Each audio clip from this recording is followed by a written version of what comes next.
Bom dia! Diz aí, já aconteceu com você? Uma vez eu cheguei de um carnaval muito feliz e dormi com o cachorro, cara. Abraçado. Abraçado. Acordando do dia sem lembrar das coisas, aí o povo me contava o que eu tinha feito, aí eu pensava assim, e pior, eu começava a lembrar por detalhe por detalhe. Às vezes é melhor nem lembrar, né? Me contaram que eu caí no chão, me levaram pra cima de uma sinuca, me deram um banho de roupa e tudo com a mangueira e água gelada.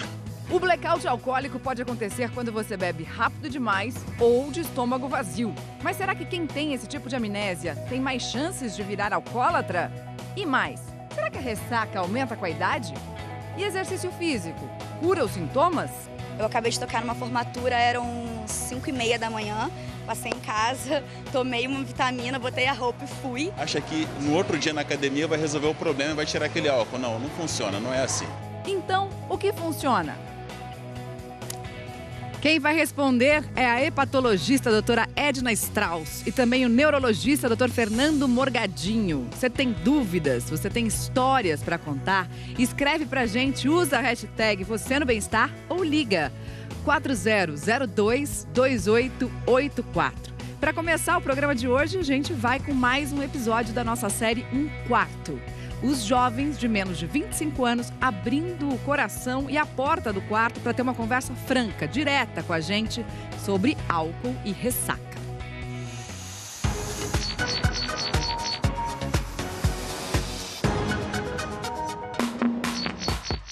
Joyce Soares, eu tenho 22 anos.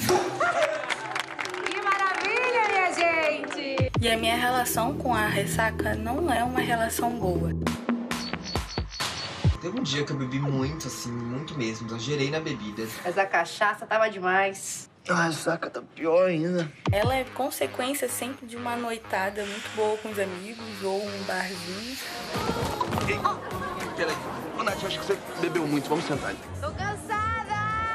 E esse é um padrão que a gente vê muito em jovens, né? O beber episódico, de vez em quando, mas compulsivo, com muita intensidade. E se ela bebe nesse padrão compulsivo, mesmo que de vez em quando, ela se coloca em risco.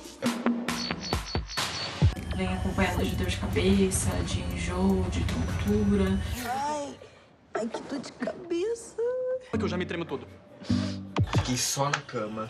Não tinha disposição pra nada. Muito corpo cansado, me sinto fraca. São sintomas de uma intoxicação pelo álcool, né? Então, nenhuma célula do nosso corpo funciona bem por conta do sangue estar mais ácido. A minha ressaca o único motivo é quando eu bebo sem almoçar, sem comer algo antes. Beber de estômago vazio é realmente muito pior. Por quê? Porque aquele álcool, quando cai no seu estômago, ele é rapidamente absorvido. A gente deve sempre beber, quando for beber socialmente, com o estômago cheio.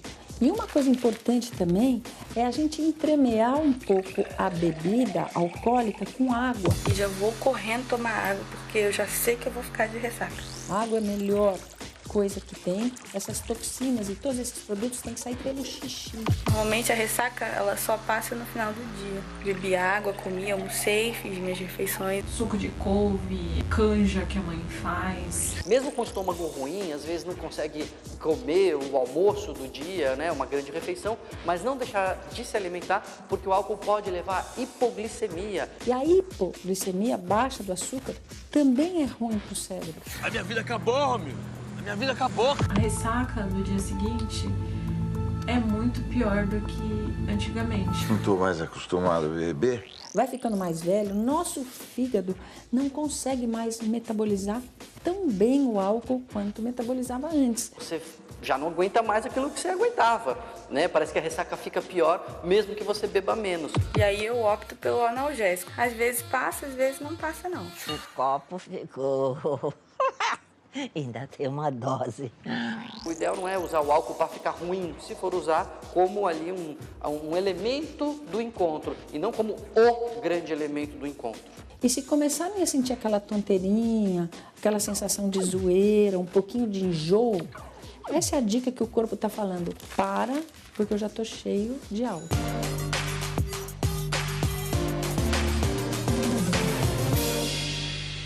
Você também quer abrir a porta do seu quarto pro Brasil inteiro aqui no Bem-Estar? Você quer deixar a gente entrar no seu quarto? Então, escreve pra gente, entra na nossa página g1.com.br/bem-estar. O próximo episódio vai ser sobre acne. Se você tá sofrendo com as espinhas e tem menos de 25 anos, então você pode entrar lá na nossa página na internet. Agora, vamos entender, doutora Edna, o que é a ressaca, afinal? Porque tem muita gente que já sentiu, mas não sabe direito o que acontece no nosso corpo, né? Então, ressaca é uma condição clínica, né? O paciente tem uma causa muito bem determinada, que é o álcool. E, principalmente, a ressaca acontece quanto maior o nível de álcool atingido no sangue. Então, o indivíduo toma o álcool... Vamos ver aqui que a gente já vai ver o que vai acontecer. Ótimo. Começou a beber... O álcool, quando entra no organismo, pelo tubo digestivo, ele vai para o estômago, para o intestino, e ele é absorvido rapidamente no estômago e no intestino e vai para o fígado. Então, como foi falado aqui, o estômago vazio, ele é absorvido mais rapidamente. Se tiver alimento e tal, ele demora mais. Quanto mais devagar nós tomarmos o álcool, o indivíduo ingerir o álcool, as consequências podem ser amenizadas, né? E quando ele chega no fígado, ele vai ser metabolizado.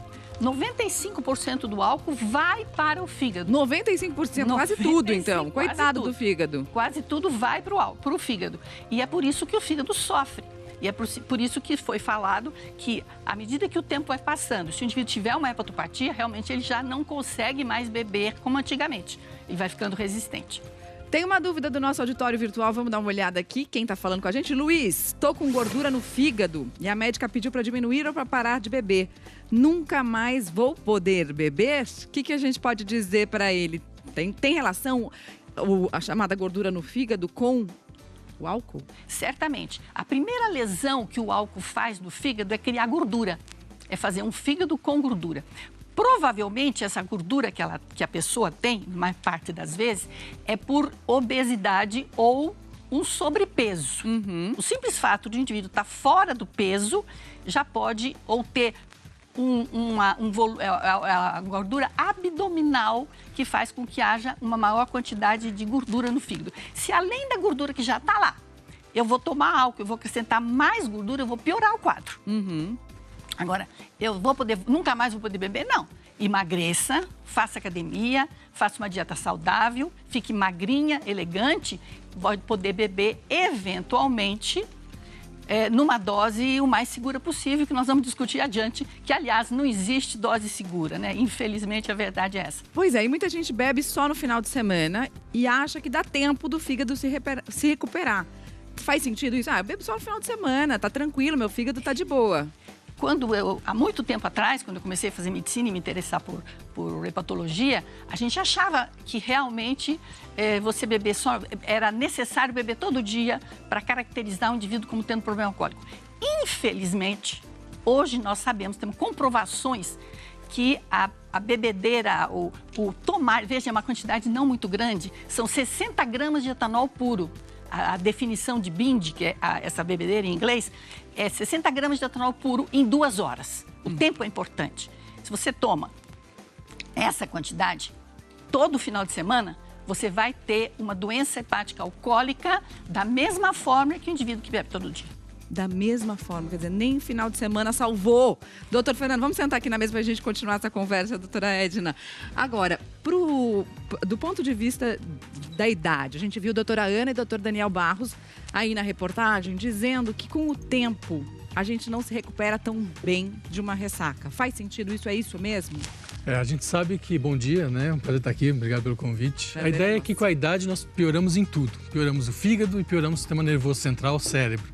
Então, se antes eu tinha uma capacidade de adequar, metabolizar o álcool de uma maneira mais adequada ou mais rápida, conforme o tempo vai passando e a idade vem chegando, você tem mais dificuldade de fazer essa metabolização, ou seja, de processar esse álcool no fígado e também de adequar os neurônios que ficam paralisados. A gente vai discutir com detalhe mais para frente sob a ação do álcool, eles voltarem a funcionar normalmente. Então, envelhecer não faz bem. Com álcool ainda é pior. Envelhecer não faz bem? Claro que faz. A tendência é sempre melhorar. Não com álcool, tudo bem. Com sorte a gente vai envelhecer. Agora, doutor Fernando, você falou dos efeitos, da duração dos efeitos. efeitos, né? A gente tem hoje, a gente sabe, a lei seca, bafômetro espalhado, então as pessoas bebem, daí depois fazem bafômetro, zerou, tá tudo certo. Quanto tempo a gente precisa ficar sem dirigir depois de beber? Essa pergunta é muito importante. A nossa ideia é que depois de uma quantidade pequena de álcool, em poucas horas eu estaria apto para dirigir. Isso não é verdade, porque o álcool não só tem uma ação aguda, ou seja, imediata e que dura pouco tempo no sistema nervoso central. Os neurônios e algumas regiões, que a gente vai discutir com muito detalhe daqui para frente, que ficam paralisados, demoram um tempo maior para voltar a agir. Então, você acabar de tomar uma quantidade moderada de álcool, esperar 2, 3 horas, achar que você está apto para ter ação que controle ou que seja capaz de dirigir com segurança, não é verdade. Você tem que esperar mais tempo, em torno de 12 a 24 horas, para o teu sistema nervoso ser compatível com uma qualidade de segurança para dirigir carro, por exemplo. 12 a 24 horas. Essa é a recomendação, a nova recomendação que os estudos estão mostrando. Agora, vamos entender o que acontece quando a gente tem aquele chamado blackout alcoólico, aquela amnésia. Você não lembra simplesmente nada do que aconteceu. Às vezes é melhor nem lembrar, né? Cassiano Rolim de Palmas vai mostrar pra gente uma galera que já passou por isso. Você já ouviu alguém contar que bebeu além do ponto? Uma vez eu cheguei de um carnaval muito feliz e dormi com o cachorro, cara. Abraçado? Abraçado. Melhores amigos? Melhores amigos. O Tássio conta que entrou em coma alcoólico durante o trote na faculdade. Aí você imagina no outro dia voltar para a faculdade, ter passado por aquele processo, os colegas, eu vi você caído e tudo.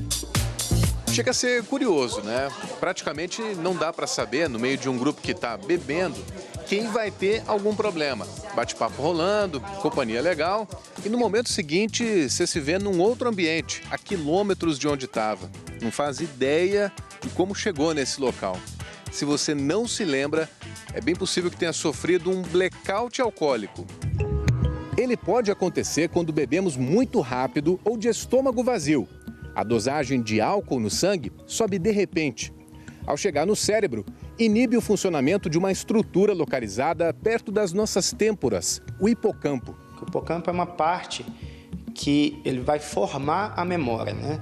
Ele vai pegar aquela experiência que você teve e formar, e gravar, como se fosse uma filmadora. Então, se você não forma a memória, você não produz essa memória, depois não tem como pegar ela de volta para lembrar. É diferente do coma, a perda da consciência. No blackout, a pessoa age e fala normalmente, mas não registra. A amnésia pode ser total, de várias horas, ou fragmentada. É quando se esquece de alguns detalhes, mas se retém pedaços de memória. E com um certo esforço dá para lembrar. Caso do Andrei, de 19 anos. Já aconteceu o seguinte, eu bebi todas, acordando do dia sem lembrar das coisas, aí o povo me contava o que eu tinha feito, aí eu pensava assim, e pior, eu começava a lembrar por detalhe. 4 anos atrás, o Arles bebeu tanto que teve um blackout total. Chegamos ao ponto, então, que eu vi aquela garrafa de uísque e falei, agora eu vou beber uísque. Cerveja não perdeu a graça. Peguei um copo, mais ou menos uns 500 ml, enchi esse copo e daí em diante me contaram, eu não me lembro, me contaram que eu caí no chão, me levaram para cima de uma sinuca, me deram um banho de roupa e tudo com a mangueira e água gelada. Só acordou horas depois, em outro lugar. Cara, eu acredito que é um baita de um blackout, você não tá compreendendo. Eu estou tranquilão, de repente, acabou o homem. Mais que uma história engraçada para contar, a bebedeira constante pode trazer sérios problemas. Aquele indivíduo que tem blackouts crônicos, né, sucessivos, 4, 5, e não muda o seu comportamento perante a bebida, pode ser que ele esteja predisposto a ser um etilista crônico, a ser um alcoólatra. No caso do Arles, a volta para casa com segurança passou a ser mais importante do que beber todas. A gente tem que estar sempre se policiando e se permitindo a estar confraternizando com os amigos, mas ciente de que você tem que retornar para casa, tem uma família te esperando, pai, mãe, irmã, e todo mundo tá te aguardando de forma a te receber bem em casa, não do jeito que eu estava chegando, porque sinceramente... Carregado pelos outros. Não dá certo. Boa, Wallace. Tem um recado, um comentário da nossa tela interativa. Vamos ver de quem? Da Paloma. Não acredito em apagão alcoólico. Como assim, Paloma? Olha todo mundo que falou. Pra mim, isso é desculpa pra fazer fazer e acontecer. Depois é só fingir que esqueceu tudo. Vamos entender, então. Existe ou não existe esse apagão alcoólico, doutora? A gente tem uma demonstração. É verdade ou é mito? É verdade. Então, existe o apagão alcoólico. Então, o apagão alcoólico ocorre principalmente se a gente tem um quadro de bebida, a ingesta do álcool muito rapidamente. Você começa a beber muito rápido, em pouco tempo, muita quantidade de álcool. A gente começa a inibir regiões do cérebro que são responsáveis pela memória, o hipocampo. Então, vamos dar uma olhada aqui no nosso gráfico aqui. A gente tem o nosso cérebro, uma pessoa, a casinha dela, ela vai voltar para casa. E aqui embaixo a gente tem uma folha de carbono representando esse hipocampo. Perfeito. Que faz o armazenamento das nossas memórias. Então, a pessoa saiu de onde ela estava e foi para casa. Ela não bebeu. Ela chegou lá e ela depois conseguiu lembrar o caminho que ela fez. Perfeito. E essa pessoa aqui agora vai beber. Então ela vai beber e aí na hora que ela começa a ir para casa, tentar ir para casa, ela já não vai achando tanto o caminho, já está um pouco desequilibrada ali, está buscando o caminho. E aí ela finalmente então consegue, com sorte, né, chegar em casa, porque talvez ela nem chegue em casa, talvez ela vá para outro lugar. Se ela bebeu muito, o que acontece? Ela não lembra de nada. É como se, naquele momento, o hipocampo não funcionasse. Perfeito. Na verdade, essa tua demonstração mostrou pra gente 3 importantes ações do álcool no cérebro. O primeiro é a incoordenação, que é por conta da parte do cerebelo. Você teve dificuldade de manter uma linha reta. Você começou a ter, então, uma incoordenação, uma dificuldade de se manter no equilíbrio. A segunda parte importante, que é lesado, que tem alteração quando você bebe, é a parte decisória. Repare que ele foi para cá, foi para lá e não conseguiu decidir onde era o momento da parte da casa. Uhum. E o terceiro item que a gente perde é justamente o hipocampo, que é a memória. Então, estamos vendo aí a importância que tem, as funções que a gente perde quando a gente usa o álcool.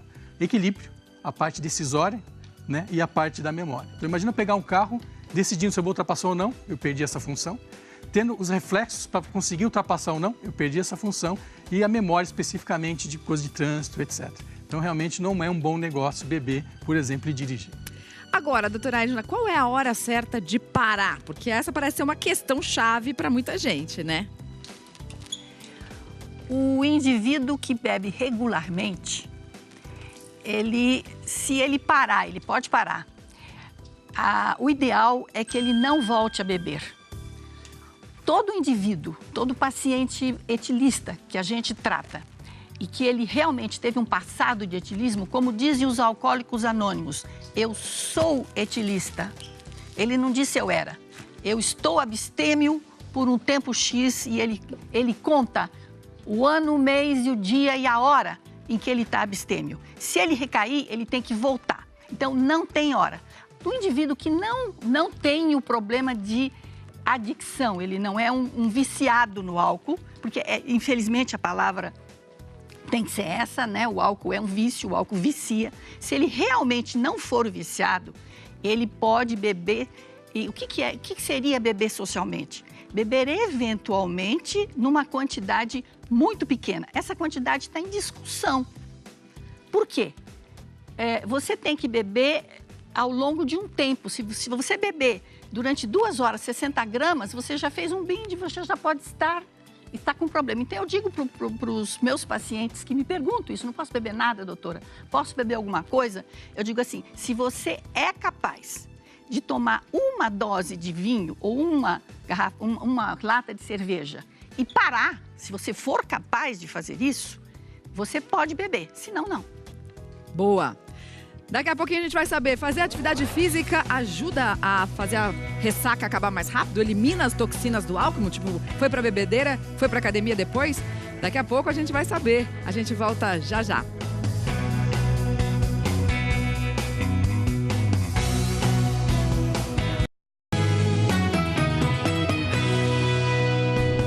Bem-vindo de volta ao Bem-Estar. Tô aqui na cama agora para dizer assim, quem nunca, né? Chegou em casa depois de uma bebedeira, deitou assim, sem desarrumar a cama. Mas tem gente que faz diferente, tem gente que chega em casa, só troca de roupa e virado mesmo da balada, vai fazer exercício. Será que ajuda a resolver o problema da ressaca? Faz os efeitos do álcool ir embora mais rápido? Missão para a equipe do Eu Atleta responder.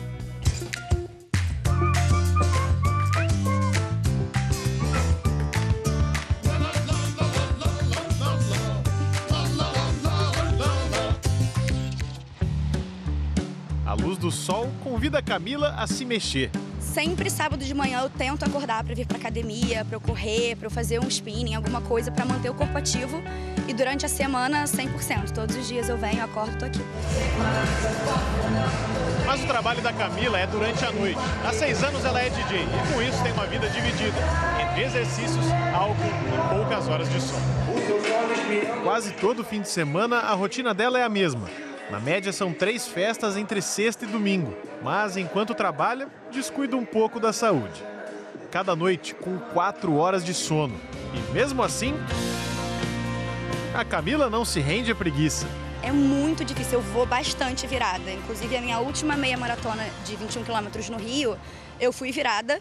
Eu acabei de tocar numa formatura, eram 5h30 da manhã, passei em casa, tomei uma vitamina, botei a roupa e fui. Imagina então a situação da Camila, de ressaca e correndo uma meia maratona. Não vou negar que é bem difícil, eu me tremia inteira, meu corpo estava cansado, faltava água, é bem cansativo. O álcool atua bastante no sistema nervoso central, deprimindo o reflexo, alterando a coordenação motora e com isso então você tem um maior risco de lesões, principalmente em algumas atividades esportivas que requeram mais atenção sua. A Organização Mundial de Saúde estabelece que uma dose padrão de bebida alcoólica contém entre 10 e 12 gramas de álcool puro, o que é equivalente a um copo cheio de cerveja, a uma taça de vinho ou a uma dose de destilado. A recomendação é que não se beba mais do que 3 dessas doses por dia. O problema é o exagero. E atenção!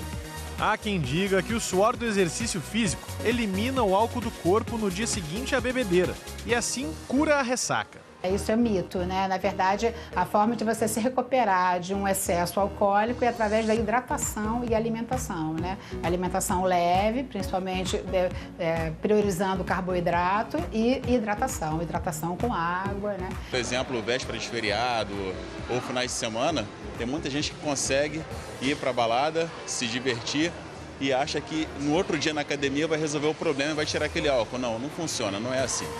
São necessárias entre 12 e 16 horas para que o álcool ingerido deixe o organismo. E é importante respeitar esse tempo do corpo para só depois se exercitar. Fica então a mensagem para Camila e para quem mais tem essa rotina de festas à noite e exercícios no dia seguinte. E além disso, tem mais risco de lesão também. Sem dúvida. Você tem um sistema nervoso central, o seu comando está debilitado, não funciona bem, você não vê muito bem onde você pisa, você força como deveria. Então tem mais lesão muscular e articular depois de um quadro de bebedeira, por exemplo, à noite, fazer atividade física. Tomem cuidado. Agora vamos entender um pouquinho a diferença dos efeitos do álcool no organismo do homem e da mulher, porque tem diferença, né? Um homem padrão aqui com 75 quilos, uma mulher também com 65, uma lata ainda tá ok para os dois. Aí você vai aumentar isso um pouquinho, vamos lá, para 4 latas. Perfeito. Quando você começa a tomar 4 latas de cerveja, já começa a ver a diferença importante na metabolização do álcool entre o homem e a mulher. A mulher tem muito mais dificuldade de metabolizar esse álcool, então o nível sobe muito mais rapidamente, fazendo os efeitos então, de inibição do cérebro, do sistema nervoso, muito mais rápido. Então, os primeiros efeitos aqui, a gente está vendo euforia, excitação. E a mulher já está ali na confusão. Ela já passou um pouquinho para frente. Ela já chega na parte de excitação e algumas vezes na parte de confusão já. Aí aumentou para 6 latinhas. Perfeito. Aumentou o nível, o homem já vai para a parte de excitação e confusão. E a mulher, repara que ela já pode entrar num quadro de sonolência, de rebaixamento do nível de consciência, pela dificuldade de metabolização que a mulher tem em relação ao homem na parte do álcool. Não pararam de beber, chegaram a 10 latas. E aí? Nesse caso, com 10 latas em pouco tempo, o pessoal em casa pode dizer, não, mas eu bebo 10 latas e fico bem. O segredo aqui, a dica, é o tempo que você bebe. 10 latas a gente não recomenda para ninguém em tempo algum curto, né? Desculpa, é muito álcool de modo geral. O que seria um tempo curto? Tô falando aí de um churrasco, por exemplo, de 4, 5, 6 horas. 10 latas é muita cerveja, é muito álcool. Então, a ideia é que a gente não recomenda chegar nessa quantidade, né, de maneira nenhuma. O que a gente vê é que nesse nível de álcool, a chance de você fazer uma sonolência importante, com risco até entrar em coma e risco de ter alteração a nível de respiração e etc, e até morte, existe. Então temos que tomar cuidado com a quantidade de álcool que a gente bebe. No próximo bloco a gente vai saber, será que ajuda alguma coisa, por exemplo, como dar açúcar, pode impedir a entrada no coma alcoólico? E remédio, melhora os efeitos, evita a ressaca? A gente volta já já.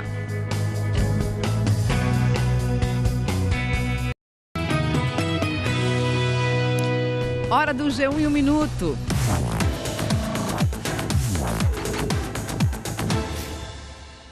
Olá, bom dia. Dos deputados federais eleitos nesse último domingo, 11 estão há mais de 20 anos na Câmara. 3 estão indo para o 8º mandato. Mas esses deputados estão na contramão dessa última eleição, que teve um alto índice de renovação. E esse mês faz 10 anos da morte da adolescente Eloá, depois de um sequestro aqui na Grande São Paulo. Em 2008, o ex-namorado invadiu o apartamento onde ela estava com a amiga Nayara. A Nayara chegou a deixar o local, mas voltou, orientada pela polícia, para ajudar nas negociações. O sequestro terminou depois de 5 dias. Eloá foi morta e Nayara tomou um tiro no rosto. No mês passado, a Justiça condenou o governo do estado a pagar uma indenização de R$150 mil para Nayara, por entender que a PM colocou a jovem em risco. O estado recorreu da decisão. No Reino Unido, a princesa Eugenie, neta da rainha Elizabeth, se casou hoje com um empresário. E adivinha quem roubou a cena? A princesa Charlotte e o príncipe George, que estavam muito fofos de daminha e pajem. Mariana? Tem jeito, né? Eles sempre roubam a cena. Exato. Valeu, Paulinha. Obrigada. Um Tava com beijo. saudade de você, viu? Ai, também, bom trabalho. linda, bom feriado. Pra você também. Beijão. Beijo. Agora vamos continuar aqui a nossa conversa para falar um pouquinho sobre remédio para fígado. Ajuda a melhorar a ressaca? Provavelmente você está querendo dizer aqueles remédios hepatoprotetores, Exatamente. Né? Não tem nenhum hepatoprotetor, nenhum remédio que experimentalmente poderia eventualmente proteger o fígado que realmente esteja comprovado que ajude a melhorar a ressaca. E outra coisa, veja só, definir o período de intoxicação alcoólica, assim que você está tomando álcool um tempo depois, e a ressaca, quando acontece a ressaca, o álcool já está quase zero no organismo, então não é eliminar. Inclusive, a gente sabe muito bem a etiologia da ressaca, mas a gente não sabe, foram feitos vários estudos, o que é que causa a ressaca, qual é a substância, porque para agir eu teria que saber o que causa. Há algumas ideias de que seja um processo inflamatório. Aliás, muita coisa de medicina hoje em dia é tudo processo inflamatório. Então, mas não existem trabalhos clínicos para dizer que um anti-inflamatório vai resolver. E outra coisa, a ressaca é uma coisa que acontece após uma intoxicação alcoólica, que tem um tempo benigna, vai melhorar, não existe óbito por ressaca, tá? Vai melhorar num espaço de tempo. O que é importante é obedecer esse espaço de tempo. Não adianta fazer exercício, não adianta comer qualquer coisa, então, não adianta açúcar, tomar remédio. Alguma coisa com doce, na hora que você está bebendo, pode diminuir a consequência? Pode evitar um coma alcoólico, por exemplo? Não, você precisa se alimentar, não é necessariamente alguma coisa doce. Você precisa se alimentar durante a ingestão alcoólica. Não a ressaca vai depender da quantidade de etanol que atingir no sangue. Ele pode ter ou não ter ressaca. O mais comum, numa quantidade X, é que haja ressaca. Existe gente que é mais resistente à ressaca. Agora, até chegar lá, depois que chegou na ressaca, quer dizer, já passou, aí tem que esperar aquele tempo de 12 até 24 horas para resolver a ressaca. E outra coisa, o fato de ter ressaca não quer dizer que esse indivíduo vai ter mais doença ou não. Vários pacientes meus nunca tiveram ressaca e foram bebedores crônicos, chegaram em fase de cirrose. Se não tem ressaca, então não vai ter problema? Pode ter problema, sim. Pode levar a cirrose, pode levar a problemas seríssimos, mesmo que não tenha ressaca. Então, ressaca é simplesmente uma consequência de uma intoxicação aguda. Alerta importante esse da doutora Edna, muito importante. Tem uma dúvida do nosso auditório virtual, olha, do Douglas. Medicamentos para ansiedade e depressão potencializam a ressaca? Sim, essa pergunta é muito importante, né? A ideia é que alguns medicamentos eles potencializam, sim, alguns sintomas, o que a gente sente na ressaca. Então, depende do tipo de álcool que você bebeu. Por exemplo, a gente tem uma predisposição para dor de cabeça como enxaqueca, que toma mais vinho, ele vai ter um quadro de ressaca com uma dor de cabeça mais potencializada pela predisposição que ele tem e pelo tipo de álcool, da substância que ele usou. E os medicamentos antidepressivos, eles podem não só piorar a ressaca, como aumentar o risco de complicações que esses remédios podem dar. Então, se você usa um antidepressivo, por exemplo, e ele é potente, você usa álcool, você pode potencializar o risco de ter problema cardíaco, que esse antidepressivo dá. Alteração de coma, por exemplo, que esses remédios já dão sonolência, pode levar a coma. Então, sempre o álcool potencializa de uma forma negativa esses medicamentos controlados, de modo geral. Obrigada pela presença de vocês aqui em pleno feriado. Foi um prazer essa conversa. Obrigada pela sua companhia. Feriado tá aí, tá só começando. Comece com moderação e termine inteiro, tá bom? Se cuida, vem aí o encontro e a gente volta a se encontrar na segunda-feira. Até lá!